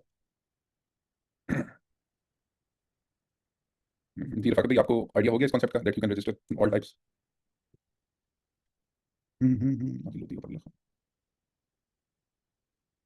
नेक्स्ट टाइप्स मैं आपको लेके जाता हूँ एसएससी के पोर्टल पे, बल्कि मैं आपको रजिस्ट्रेशन की टाइप्स दिखा देता हूँ ताकि आइडिया हो जाए। अगर आपने सोल प्रोप्राइटर रजिस्टर करानी है, मैं इन सब की वो नीचे बल्कि पिछले क्लास में लिखी हुई है, यानी कहाँ कहाँ रजिस्टर होंगी, नहीं ये वहाँ पे नहीं लिखी हुई। जी आदिल भाई। अस्सलाम वालेकुम सर। वालेकुम सलाम। अच्छा सर, एक छोटी सी चीज़ पूछनी थी कि लेट्स सपोज मैंने अभी अपनी कंपनी बनाई हुई है एबीसी एसएमसी प्राइवेट लिमिटेड। ठीक है। ठीक है। अब मैं चाह रहा हूँ कि अपनी इसी कंपनी को मैं मूव करूँ टुवर्ड 2 डायरेक्टर्स के साथ, एबीसी प्राइवेट लिमिटेड में मैं ले जाऊँ इसको, रेदर देन एसएमसी को मैं खत्म कर दूँ, सिंगल मैन से हम मल्टी डायरेक्टर्स वाले मोड के ऊपर आ जाएं। तो सर इस केस में क्या कोई सिंगल अंडरटेकिंग फॉर्म के थ्रू हम लोग उसको मूव करेंगे, हमें नई कंपनी रजिस्टर करनी पड़ेगी? नहीं, एक नाम से जब कंपनी रजिस्टर हो जाती है ना, तो जब तक वो हयात है, जिंदा है, वो कंपनी अपनी एग्जिस्टेंस उसकी शो हो रही है, उसको आपने वाइंड अप नहीं किया एससीसी में, तो उसी नाम से दूसरी कंपनी नहीं बन सकती। एक तो ये रूल हो गया, ठीक हो गया। दूसरा, यही एबीसी एसएमसी को आपने करना है एबीसी प्राइवेट लिमिटेड, तो एसएमसी का क्राइटेरिया ये होता है कि अगर एक शेयर होल्डर है तो एसएमसी आप इसमें इनिशिएट क्या करेंगे, कितने साल पुरानी है?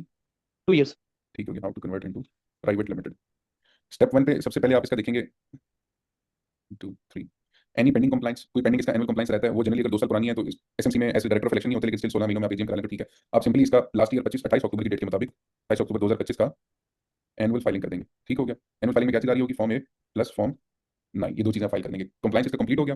कंप्लाइंस कंप्लीट करते साथ ही अब आप जाएंगे शेयर ट्रांसफर के प्रोसेस में। शेयर ट्रांसफर के प्रोसेस में आज की डेट डालेंगे आप, टुडेज डेट की आज के मुताबिक हो रहा है, और टुडेज डेट डालने के साथ साथ आप डिक्लेयर करेंगे कि how much shares were transferred and to whom. System आपको पूरा नेविगेट करेगा शेयर ट्रांसफर के प्रोसेस में। वो पूछेगा बिल्कुल सर। शेयर बेच कौन रहा है, आप अपना नाम लिखेंगे, दे किसको रहे हो, वहां पे आप उसका आईडी कार्ड एंटर करेंगे, दोनों का आईडी कार्ड एंटर होगा तो एससीसीपी की प्रोफाइल्स ऑटोमेटिकली सामने आ जाएंगी। आपने अपने 100 बिल्कुल शेयर सर। अनाउंस किए थे, आप कहेंगे मैं 20 शेयर उसको दे रहा हूं, जब 20 देंगे तो ऑटोमेटिकली जो नॉमिनी आपने दिया था ना एसएमसी के टाइम वो एलिमिनेट हो जाएगा और दूसरा डायरेक्टर अच्छा। आपके साथ एज अ पार्टनर ऐड आ जाएगा, और जो अपडेटेड डॉक्यूमेंट्स आएंगे कंपनी के वो होंगे प्राइवेट लिमिटेड डॉक्यूमेंट्स। और उस दूसरे बंदे को आप अपने साथ डायरेक्टर भी बनाएंगे, appoint new individual as a director subscriber. ठीक हो गया। तो ये प्रोसेस फॉलो करेंगे तो वही सेम कंपनी आपकी एसएमसी से पीवीटी में हो जाएगी। और अगर किसी का सवाल आ रहा है कि इसको अब वापस एसएमसी बनाना है तो क्या तरीका है, तो ये जिन भाई साहब को आपने नया ऐड किया उनको उनको रिमूव दोबारा कर से दें। उनसे शेयर्स आप वापस ले लें अपने नाम पे। जब शेयर्स आप अपने नाम पे लेंगे तो फिर सॉफ्टवेयर कहेगा वो ये तो सिंगल डायरेक्टर रह गया, तो नीचे नॉमिनी दो, आप नॉमिनी अटैच करेंगे और ऑटोमेटिकली वापस ये कंपनी एसएमसी बन जाएगी। सर इसमें टोटल टाइम स्पेंड कितना लगता है? ये विदिन डेज में होता है, it will take some more time? नहीं, टाइम स्पेंड इसमें ज़्यादा लगता है। उसकी वजह ये है कि कंपनी रजिस्ट्रेशन और नेम अप्रूवल का एक अलग डिपार्टमेंट है, बिजनेस सेंटर कहते हैं सीसीपी में। लेकिन कंप्लाइंस की जब बात आती है तो फिर आपके रजिस्ट्रार्स आ जाते हैं, वो उसको रिव्यू करते हैं। Compliance is reviewed by registrars at CRO company registration office Lahore का अपना कराची फैसला जगह अपने सीआरओ बने हुए हैं। सीआरओ में काम किस तरह डिवाइड होता है कि जी ए से लेकर बी तक जो कंपनीज हैं इनको जमाल साहब देखेंगे, सी से लेकर एफ तक जो कंपनीज हैं इनको नासिर साहब देखेंगे जी फलां रजिस्ट्रार हैं, जी से लेकर क्यू तक जो कंपनीज हैं इनको पर्सन एक्स वाई जी देखेंगे, ऐसे लेके जी तक जो है इनको फलां एबीसी पर्सन देखेंगे। जो नंबर्स वाली कंपनीज हैं जैसे कोई कंपनी जिसका नाम 1 2 3 से शुरू हो रहा है उसको ट्रिपल एक्स ये पर्सन देखेंगे। तो ये बिल्कुल डिफरेंट डिफरेंट लोग ट्रिपल ए कर लें तो असाइन होते हैं। फिर आ जाता है जी जो फॉरेन कंपनीज हैं जो ब्रांच ऑफिस रजिस्टर्ड है उनको कौन देखेंगे, उनको फलां इंडिविजुअल देखेंगे। फिर आता है जी पब्लिक सेक्टर कंपनीज उनको कौन देखेंगे, फलां। तो इस तरह एससीसीपी ने हर सीआरओ के अंदर सीआरओ कहाँ कहाँ पर है ये डिफरेंट शहरों में अपनी क्लासिफिकेशन की होती है। अब आपका नाम जिस रेलेवेंट रजिस्ट्रार पे फिट हो रहा है उस रजिस्ट्रार की अवेलेबिलिटी, उसकी प्रेजेंस और उसके पास कितना वर्कलोड है ये डिफाइन करेगा कि आपका सब्जेक्ट मैटर वो 2 दिन में रिव्यू करता है, 4 दिन में करता है या 15 दिन में करता है। रिव्यू करके वो ऑब्जेक्शन भेजेगा, फिर आप दोबारा ऑर्डर करेंगे, फिर वो ऑब्जेक्शन भेजेगा, तो इट कैन टेक टाइम। बिल्कुल ठीक है। अच्छा मेरे ख्याल से इसमें एक और चीज़ बताइएगा, इस कन्वर्जन के मोड के अंदर भी क्या कोई चालान जनरेट होगा या ये ऑटो पे होगा? एससीसीपी के अंदर आप कुछ भी करेंगे ना उसके पोर्टल में जाके, सिवाय ऑथराइज ऑफिसर ऐड करने के अलावा या इनएक्टिव सेक्टिव पोर्टल को, हर चीज में 1000 2000 5000 10000 3000 चालान लाजमी जनरेट होंगे। ठीक हो गया, ठीक हो प्रोसेस गया। जैसे एंड करते ठीक हैं है, चालान आपके सामने आ जाता है। Done sir, thank you. ठीक हो गया। अच्छा ये हो गया। अब सीआरओ की बात करें, एक बार आपकी कंपनी रजिस्टर हो गई है तो अब सारी कहानी रजिस्ट्रेशन डिपार्टमेंट से उठ के सीआरओ में चली जाती है। ये है कंपनी रजिस्ट्रेशन ऑफिसेज, मतलब आपके मुतल्लिका दफ्तर में। सीआरओ इस्लामाबाद, फैसलाबाद, कराची, कराची, लाहौर, मुल्तान, पेशावर, कोयटा, सक्कर, गिलगित और गिलगित। अच्छा यहाँ पर आप देख रहे होंगे सरप्राइजिंगली पूरा पाकिस्तान है, जीबी भी है, लेकिन कश्मीर नहीं है, क्योंकि कश्मीर एक अलग कंट्री है। कश्मीर का एससीसीपी भी अपना है, कश्मीर का एफबीआर भी डिफरेंट है, उसका हमारे से लिंक नहीं है। गिलगित लेकिन हमारे पास फॉल करता है, उसकी रजिस्ट्रेशन इसी एससीसीपी में आप कर सकते हैं। और सीआरओज ये हमारे जो लोकल समझ लें डिस्ट्रिक्ट या तहसील का निजाम है, प्रोविंशियल जो डिवीजन हुई है ये उसको फॉलो नहीं करता, क्योंकि ये फेडरल बॉडी है। इस्लामाबाद सीआरओ में पिंडी की भी कंपनीज आ रही होंगी, अटक की भी आ रही होंगी, इधर से जेलम की भी शायद इस्लामाबाद नहीं आती हैं। तो इस्लामाबाद की ज्योग्राफिकल बाउंड्री में दूर दूर तक जितना भी जोन है वो सारा इन्होंने सीआरओ इस्लामाबाद पे प्रेशर डाल दिया, बेशक वो फेडरल का हो या पंजाब का हो या केपी का। तो इन सारे सीआरओ की जो नियर मोस्ट शहर हैं वो सारे इसी पे फॉल करते हैं। आपकी कंपनी जब रजिस्टर होगी तो उसके डॉक्यूमेंट्स में कहीं ना कहीं लिखा होता है कि वो कौन से सीआरओ में उसकी फाइलिंग हुई है। और एससीसीपी के मेन पोर्टल पे भी जाकर आप देख सकते हैं एससीसीपी नेम सर्च, ये आगे लेट्स सपोज ये कंपनी है, मैं देखता हूँ कि मेरी कंपनी 110 टैक्स है, तो ये आते आते आ जाएगा जी सीआरओ इस्लामाबाद। फिर मैं सीआरओ इस्लामाबाद रब्ता करूंगा, कॉल करूंगा, अगर उन्होंने उठा ली यहाँ पे नंबर अवेलेबल होगा लाजमी CRO Islamabad. CRO SCCP Islamabad. ठीक हो गया, यहाँ पे एड्रेस आ गया। मैं यहाँ पे रब्ता करके इनसे पूछ सकता हूँ कि जी मेरी कंपनी का नाम 110 है, तो आपके सीआरओ में 1 वाले डिजिट को जैसे यहाँ पे आ रहा था नंबर्स को कौन डील करता है। या मैं कह सकता हूँ कि जी मेरी कंपनी का नाम है 50 कुछ भी कॉन्टैक्ट इन्फॉर्मेशन, तो आई के वर्ड को कौन डील कर रहा है यहाँ पे। सीआरओ यहाँ पे सारे मेंशन है, फैसलाबाद, गिलगित, इस्लामाबाद, एक्सेट्रा एक्सेट्रा। तो ये बेसिकली ओवरऑल सिस्टम है जिससे एससीसीपी ऑपरेट करते हैं। और अगर आपके नेम रिजर्वेशन और इनकॉर्पोरेशन के मसाइल हैं तो वो सीआरओ नहीं डील करते, बल्कि वो बिजनेस सेंटर डील करता है। आप बिजनेस सेंटर को रब्ता कर सकते हैं। नेम रिजर्वेशन की एप्लीकेशन रिव्यू नहीं हो रही, डिले हो गई है, तो ये नंबर्स हैं। कंपनी इनकॉर्पोरेशन का सब्जेक्ट मैटर है तो इधर कर सकते हैं। और ई सर्विस मैटर की कोई कंप्लेंट है तो इधर लॉन्च कर सकते हैं। सीसीपी या हाउ टू सबमिट।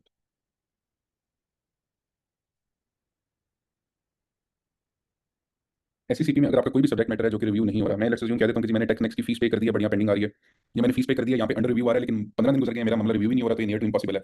तो आपके किसी भी प्रोसेस की कोई भी क्वेरी है, आप फोन करते हैं, सरकारी इदारे हैं, इवेंचुअली वो फोन नहीं उठाते, उनका जो स्टाइल है, तो आप इस एप्लीकेशन आईडी को कॉपी करेंगे जो आपके सामने हाईलाइट हो रही है, एज इट इज कॉपी करके आपने सिंपली गूगल में जाकर लिखना है एससीसीपी कंप्लेंट पोर्टल। तो यहाँ एक एक्सेस वाला कंप्लेंट पोर्टल आ जाएगा आपके पास। पुराना एससीसीपी का कंप्लेंट पोर्टल था एसडीएमएस, उसको फॉलो नहीं करना। पता नहीं अब वो फंक्शनल है भी या नहीं, उसका पोर्टल पर अक्सर गूगल आपको रिडायरेक्ट कर देगा, तो एसडीएमएस वाले को नहीं फॉलो करना। आपने ये xs.scp को फॉलो करना है। यहाँ पे जाके अपना साइन अप क्रिएट कर सकते हैं, या अपने लीव वाले साइन पे भी आप लॉगिन कर सकते हैं। लॉगिन करके इधर आपके पास पूरा वो एक नेविगेशन आ जाएगी कि किस तरह से कंप्लेंट लॉन्च करनी है। Submit a new complaint. इस न्यू कंप्लेंट के अंदर आप अपनी कैटेगरी को टिक करेंगे। मैं कह दूँ मेरी इजी फाइल की कंप्लेंट है। इजी फाइल में क्या मसला है, company name reservation, unable to submit the process या other issues. Search for company ये नहीं होगा, not applicable for other issues में नहीं है, क्योंकि मेरी कंपनी का नाम है ही नहीं। तो मैं लिख देता हूँ टेक नेक्स्ट,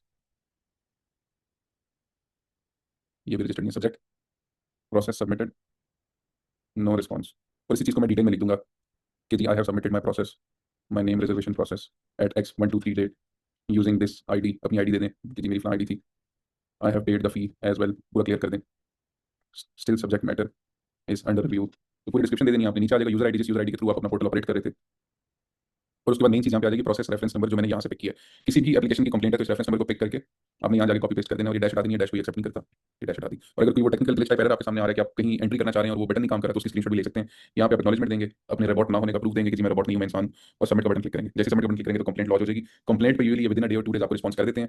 यहाँ पे जो मसला होता है वो स्पीड अप भी हो जाता है। अगर आपका काम डिले हो रहा है, आप शिकायत जमा कर सकते हैं। और समटाइम्स ऐसा होता है कि आपने यहाँ से फीस पे कर दी होती है, एसएससीपी का जो रजिस्ट्रार का पोर्टल है वहाँ पर फीस अनपेड आ रही होती है, जिसकी वजह से वो रिव्यू नहीं करता, या टेक्निकल ग्लिच की वजह से आपका सब्जेक्ट मैटर वहाँ तक पहुंच नहीं पा रहा। तो कंप्लेंट पोर्टल वाले फॉरन रजिस्ट्रार को नोटिफाई करते हैं। रजिस्ट्रार कहते हैं जी मेरे पास तो ऐसा कुछ है नहीं, तो फिर ऑटोमेटिकली आपकी कंप्लेंट आईटी डिपार्टमेंट को मार्क हो जाती है, आईटी डिपार्टमेंट उसको रेक्टिफाई कर देता है। कंप्लेंट अगेंस्ट तो नहीं जाएगी। ऐसे जो कंप्लेंट पूछे ना, अगेंस्ट नहीं जाएगी। आप कंप्लेंट जब भी लिखें तो रीजनेबल लिखें, डिसेंट लिखें, हार्श लैंग्वेज ना यूज करें। आप ऐसे ना लिखें कि mister Jamal is not responding to my complaint request, I have told him multiple times. तो किसी बंदे को डायरेक्ट अटैक ना करें। हम्बल लैंग्वेज लिखें कि जी मैंने इस डेट को फलां प्रोसेस इनिशिएट किया था, मुझे उसका रिस्पॉन्स नहीं आया, if there is any technical glitch तो please rectify that error and expedite the process. फिर भी रिस्पॉन्स आ रहा है, दोबारा आपने फिर नई कंप्लेंट लॉन्च करनी पड़ेगी। फिर हम्बल रिमाइंडर्स दें। किसी इंसान के खिलाफ शिकायत ना लॉन्च कीजिएगा, वो फिर हो सकता है पर्सनल हो जाए। मेरे साथ आज तक ऐसा हुआ नहीं है, लेकिन कंप्लेंट अपनी रीजनेबल रखनी है। और किसी सिचुएशन में अगर आपके डॉक्यूमेंट्स गलत हैं और आप जैसे कंप्लेंट भी लॉन्च कर दें तो वो फिर आपके अगेंस्ट हो सकती है। अगेंस्ट इन द सेंस कि रजिस्ट्रार कहेगा कि जी चीजें ये खुद गलत दे रहे हैं, फिर शिकायतें हमारी जमा करा रहे हैं, तो आपका काम डिले कर सकते हैं। तो बड़ी हम्बल लैंग्वेज में कंप्लेंट लॉन्च करनी है। अच्छा जी, चलो ये आज का ओवरव्यू हो गया पाकिस्तान के एसएससीपी का रजिस्ट्रेशन का। नेक्स्ट लेक्चर में आपको पाकिस्तान की बाकी corporate registration plus combine process उस पूरे को हम गो थ्रू करेंगे, और फिर फॉलोड बाय आहिस्ता जितनी जितनी रजिस्ट्रेशन करनी है उन सारों को सीखते जाएंगे और समझते जाएंगे। अभी क्वेश्चन आंसर सेशन स्टार्ट करते हैं। तो आई वुड अप्रिशिएट अगर आप लोग क्वेश्चन पूछें कॉर्पोरेट से रिलेटेड, टैक्सेशन से related, across jurisdiction subject matter से रिलेटेड। कोई भी कंफ्यूजन अगर आप लोगों को है तो प्लीज आस्क। और ये मेरा ख्याल है लास्ट वो क्लास होगी जिसमें ओपन ऑडियंस है, इसके बाद शायद ओपन ऑडियंस वाली क्लास नहीं होगी। जी आदिल सर। अस्सलाम वालेकुम सर। अच्छा सर, एक चीज़ पूछना था आपसे। जिस तरह हम लोग अभी डिस्कस कर रहे थे कि अगर इन केस हमारी एप्लीकेशन कंसीडर नहीं होती, डिले हो जाती है, कुछ भी तरह का एबीसी रीजन होती है, तो हम कंप्लेंट वाली साइड पे चले जाते हैं और वो अर्ली रिजर्वेशन की तरफ चले जाते हैं। तो सर जो हमारे नेम रिजर्वेशन वाली साइड है या दूसरी, क्या इनका कोई डेट डिसाइडेड है कि इतने डेज के अंदर इस चीज़ को एड्रेस किया जाएगा या इसको अटेंड करेंगे वो? नहीं, उसका इस तरह का टाइम डिफाइंड नहीं है। उनका कोई टर्न अराउंड टाइम मेंशन नहीं है? एससीसीपी ने अपने चार्ट पे लिखा हुआ है, उन्होंने लिखा हुआ है कि company incorporation services will be given in 4 hours. अब वो एक बड़ी अनरियलिस्टिक सी बात है। मेरी 8-10 साल की जिंदगी गुजर गई एससीसीपी के साथ, 4 घंटों में कभी कोई कंपनी रजिस्टर नहीं हो सकी। ठीक हो गया, बट ये अटेंड हो जाती है विदिन डेज या वीक्स भी लग जाते हैं इसमें नॉर्मली? कंप्लेंट जो है वो विदिन 24 आवर्स उसका रिस्पॉन्स आ जाता है, आपको चीज स्पीड अप हो जाती है, इससे काफी फायदा होता नहीं है। सर, कंपनी एप्लीकेशन रजिस्ट्रेशन का पूछ रहा हूँ कंपनी रजिस्ट्रेशन और नेम रिजर्वेशन ये जो दो हैं, ये ऐसे समझिए बुलेट ट्रेन की तरह चलती हैं। आप जैसे सबमिट करेंगे अगले दिन रिस्पॉन्स आ जाएगा। बहुत वर्स्ट के सिनेरियो है कि 2 से 3 दिन ऊपर लग जाए आपके, लेकिन जो कंप्लायंस है ठीक हो उसमें बहुत टाइम लगता है। न्यू रजिस्ट्रेशन इज वेरी बस very speedy, compliance are slow. ठीक हो गया। अच्छा सर, इसी तरीके से जो हम लोग एमओ या आर्टिकल्स वगैरह को अपडेटेड वन लेना होता है, वो भी इसी तरह विदिन अ डे या टू में ही मिल जाते हैं? जो आपने एक डॉक्यूमेंट एससीसीपी में अप्रूव हो चुका है ना, जैसे मैंने कंपनी इनकॉर्पोरेट कर दिया तो मेरा आर्टिकल बन चुका है, एमओए आईओए बन चुका है, सारा कुछ कंप्लीट है। मुझे उसकी सर्टिफाइड कॉपी चाहिए ना, डुप्लीकेट कॉपी समझ लें, जी जी। मैंने बैंक को देनी है, चैम्बर ऑफ कॉमर्स को देनी है, वो मुझे 2 मिनट में मिल जाएगी। 2 मिनट में कैसे? ओके। लीव के पोर्टल पे जाके मैं डिजिटल सर्टिफाइड कॉपीज को टिक करूंगा, ऑनलाइन पेमेंट करूंगा, वो ऑटोमेटिकली डाउनलोड हो जाएंगी, उसमें कोई ह्यूमन अच्छा, इंटरफेरेंस नहीं। यानी इंस्टेंटली ही वो मिल जाएगी, वो सर्टिफाइड हाँ, कॉपी वो जैसे पहले होता था उतना जाने की जरूरत नहीं जो पड़ेगी? पहले होता था वो फरवरी मार्च 2024 से जो पुरानी कंपनी प्रोसेस है ना, मतलब मेरी कंपनी लेट्स अज्यूम 5 साल पुरानी है, तो मुझे पिछले 2 साल की चीजें तो 1 मिनट में मिल जाएंगी, लेकिन जो पुराने हैं ना वो आज भी मैनुअल है, उसमें 24 घंटे लग सकते हैं, क्योंकि वो ओके, चीजें ठीक हो डिजिटलाइज गया। नहीं हो सकी। आज की चीजें सारी बिल्कुल डिजिटलाइज की। ठीक हो गया। ठीक हो गया, थैंक यू। जी मोहम्मद अहमद। अस्सलाम वालेकुम सर। वालेकुम सलाम। सर मुझे पूछना ये था कि एक फॉरेन कंपनी है वो एससीसीपी में रजिस्टर्ड है, लेकिन उसकी फाइलिंग जो है वो ऑफलाइन होती है, ऑनलाइन उसका प्रोसेस किस तरह होगा? उसका प्रिंसिपल ऑफिसर जो है उनके यूजर में कंपनी शो ही नहीं होती, तो वो लिंक किस तरह करेंगे उस कंपनी को उस यूजर के साथ प्रिंसिपल आप ऑफिसर के? प्रिंसिपल ऑफिसर में जाके ये इसकी कंप्लेंट लॉन्च करेंगे एससीसीपी के पोर्टल पे, तो वो कुछ आगे कर सकते हैं, क्योंकि कोई टेक्निकल एरर है जो शो नहीं हो रहा। ऑफलाइन फाइलिंग तो हो रही है, वो वहाँ पे तो सर्टिफाइड कॉपी भी मिल गई थी जिसमें प्रिंसिपल ऑफिसर अपॉइंट किया था। वैसे भी जो फाइलिंग करते हैं वो तो हो रही है, लेकिन वो लिंक नहीं हो रही। मैंने 2 दफा एक्सेस पे कंप्लेन लॉन्च की है, लेकिन उसका भी क्या response? वो कह देते हैं कि कंसर्न रजिस्ट्रार से रब्ता करें, मतलब कॉन्टैक्ट टू आपका कौन सा बनता है आपका ऑफिस? सीआरओ? सीआर इस्लामाबाद के सर। और बस उधर जाके रजिस्ट्रार से इन पर्सन मिलने, एक दफा सही सर फायदा। उनसे भी 2-3 दफा मिल चुका हूँ, लेकिन उनको भी शायद पता नहीं वो न्यू आए हैं क्या है, तो उनको भी समझ नहीं आ रही। उन्होंने मुझे 1-2 दफा हेड ऑफिस भी भेजा है, तो हेड ओके, ऑफिस से भी बात मैंने की है, लेकिन कोई सोल्यूशन नहीं मिला अभी तक। तो मैंने कहा शायद आपके नॉलेज में हो कि वो किस तरह होगा। तो नहीं इसका वे आउट ये है कि इनकी ऑफिस से जाके ना समझ लें, बैठ जाना पड़ेगा बस, क्योंकि मुझे तो चलो काम ठीक करके दो वरना मैं नहीं जा रहा, एंड यही होता है बस। सर, एंड बस यही रहेगा, बाकी तो सारी चीजें मैंने 2 दफा की है। तो वो एक्स पे वो ईमेल भेजते हैं कि आप कंसर्न सीआरओ से रब्ता करें, कंसर्न सीआरओ से रजिस्ट्रार से रब्ता करें। तो वो कहते हैं अच्छा, उन्होंने कहा है कि रजिस्ट्रार से रब्ता करें, उन्होंने आगे क्या कहा है कि रजिस्ट्रार अब क्या करे। मैंने कहा ये मुझे तो नहीं पता कि रजिस्ट्रार ने क्या करना है। ये आप इनके एनएक्सीएल बिल्डिंग में हेड ऑफिस है, वहाँ आईटी वाले बंदे को ट्रैक करेंगे, आईटी डिपार्टमेंट मिल जाएगी, मैं उन्हीं का काम होता है पोर्टल्स के मसाइल, टेक्निकल ग्लिचेस। चलें सर ठीक है, मैं दोबारा फिर ट्राई करूंगा। वैसे मैं आईटी वाले बंदे के साथ कुछ 1.5 महीना उनको कॉल करता रहा हूँ। वो मैडम थी, वो कहती थी सुबह कल कीजिएगा, परसों आज सर नहीं आए, इसी तरह को 1.5 महीना चलता है। लेकिन मैं भी मतलब थोड़ी देर के लिए डिले कर लिया प्रोसेस को, तो फाइलिंग ही करनी है ना इस साल, फिर ऑफलाइन ही कर देंगे नेक्स्ट, फिर हाँ, देखते हैं। फिर ऑफलाइन कर दो नेक्स्ट ईयर, लेकिन लग रहा है इनके पीछे वो एप्लीकेशन ज्यादा पुरानी होगी, तभी वो कहते हैं कि जी आप तो 6 महीने से खुद नहीं आए, आपने फॉलो भी नहीं लिया, नहीं हमको नहीं, वेट करते रहे यहाँ तब पे। मैंने 2 महीने सर बहुत फॉलो अप किया, कभी सीआर ऑफिस, कभी हेड ऑफिस, कभी कॉल पे उनसे रब्ता, कभी एक्स पे 2 दफा कंप्लेन लॉन्च की है, लेकिन वो शायद रजिस्ट्रार साहब जो थे या पता नहीं क्या इशू था, मुझे समझ नहीं आई उस चीज की। अच्छा चलें चलिए, कोई नहीं, ठीक है, वो थैंक कर यू। दो जो कंप्लेंट। ठीक है, चलिए जी, और किसी के कोई क्वेश्चंस, या फिर हम सेशन वाइंड अप करें और आप सबसे नेक्स्ट लेक्चर में फिर मुलाकात होगी। Anyone who wants to ask anything about our today's lecture, previous lectures या फ्यूचर लेक्चर्स? जी मलिक ताई साहब।